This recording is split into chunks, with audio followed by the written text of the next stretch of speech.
rektor kita yang terhormat yang sangat bisa membanggakan.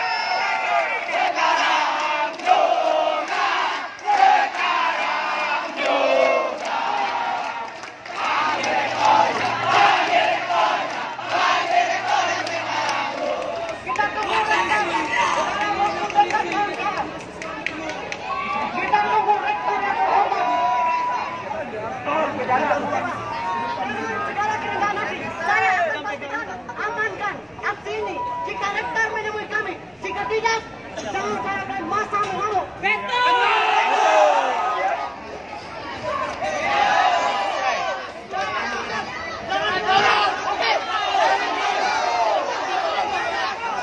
Selamat datang rektor Universitas Pada.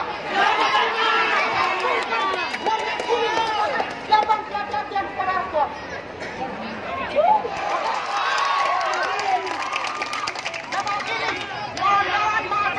Seluruh fakultas, maka saya akan menyampaikan social object, social control dan sebagainya. Jika saya yang menyampaikan, saya tidak memiliki etika dan moral karena saya bukan Prisma, karena saya bukan pengurus lembaga yang telah bentuk selama ini.